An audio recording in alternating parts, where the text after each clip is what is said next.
윤석열 대통령의 헌법재판소 탄핵심판 최후 진술을 보면서 마음이 정말 무거웠습니다. 그런 면에서 대통령이 87 체제 극복을 위한 개헌과 정치개혁 화두를 던진 것은 의미가 크다고 할 것입니다. 대통령은 임기에 연연하지 않겠다는 진정성 있는 제안을 내놓았습니다. 우리 당도 개헌을 향한 대통령의 진정성을 적극 지원하겠습니다. 오늘 국민의힘 개헌특별위원회가 출범합니다.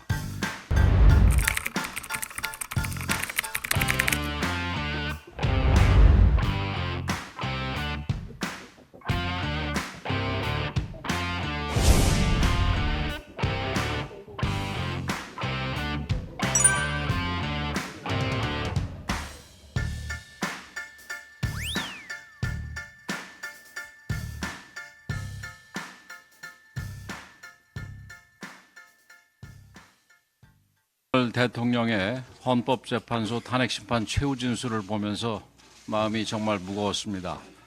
대통령은 거대 야당의 줄탄핵, 예산 폭거, 입법 폭주로 발생한 국정마비, 국가 비상사태를 진솔하게 설명했고 개인의 삶만 생각하면 비상계엄을 선택할 이유가 전혀 없었다는 대통령으로서의 인간적 고뇌를 밝혔습니다.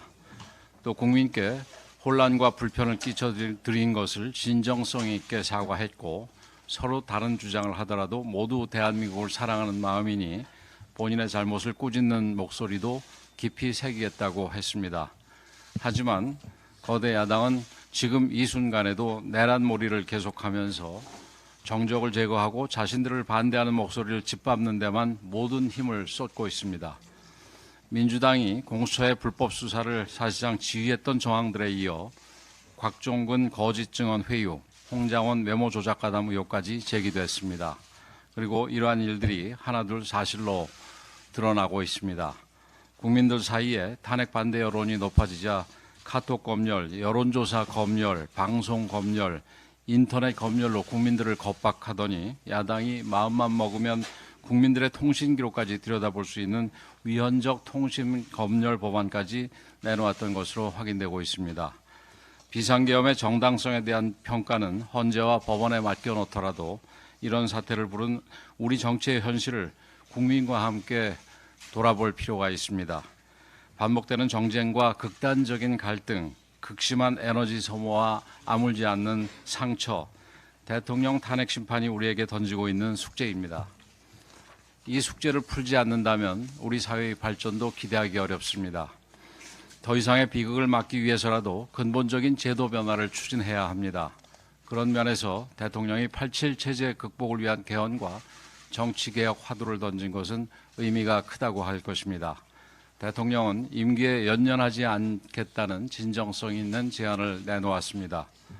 권위주의 시대가 막을 내리고 1987년 제6공화국 헌법을 만들 때는 대통령의 권한 견제가 가장 중요한 과제였습니다. 그러다 보니 국회의 입법 독재 가능성은 그 누구도 예상하지 못했고 국회는 그 사이 누구도 견제할 수 없는 무소불위의 존재가 되고 말았습니다. 책임 없는 권한을 마구 휘두르는 초헌법적인 1인 독재 거대 야당의 출현을 그 당시에 누가 상상이나 했겠습니까?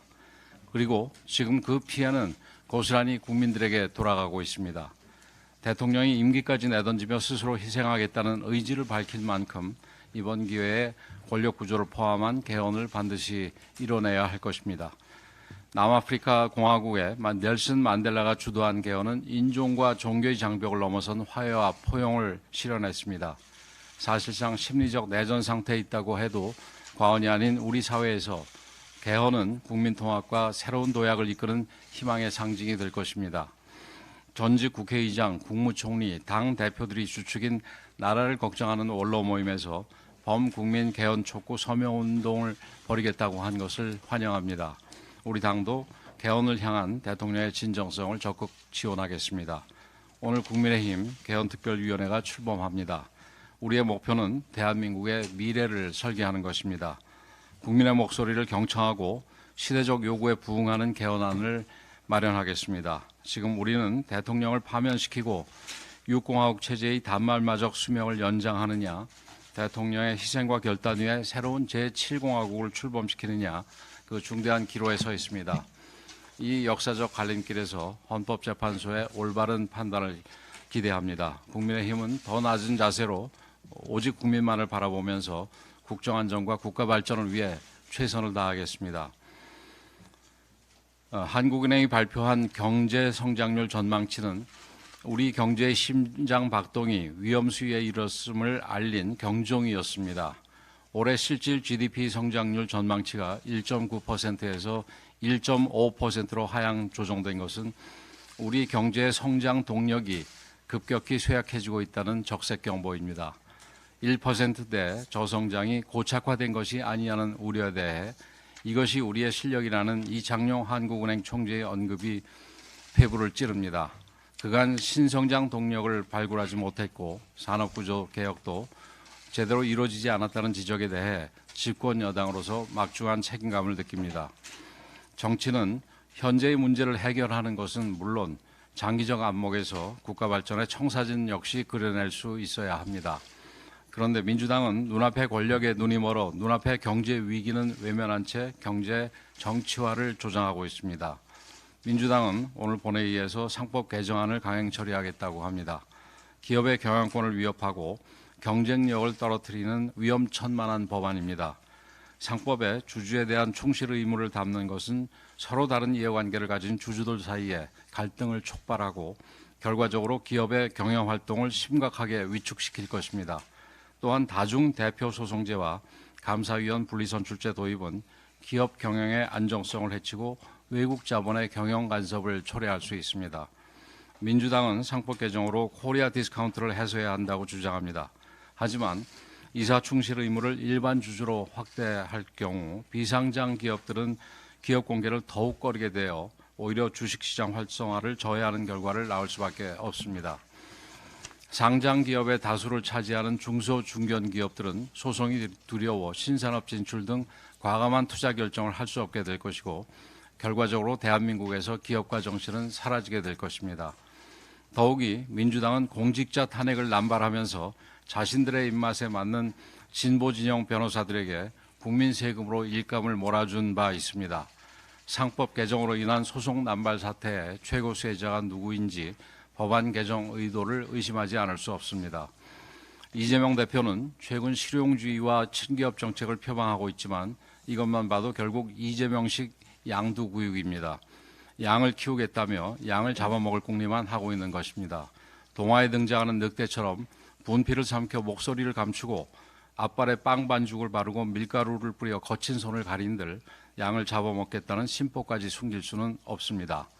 정책의 유연화는 치열한 고민과 토론 과정을 거쳐 만들어지는 것입니다. 이재명 대표처럼 상황의 유불리에 따라 말을 뒤집는 행태는 정책의 예측 가능성을 떨어뜨리고 국가 경제의 안정성을 해칠 뿐입니다.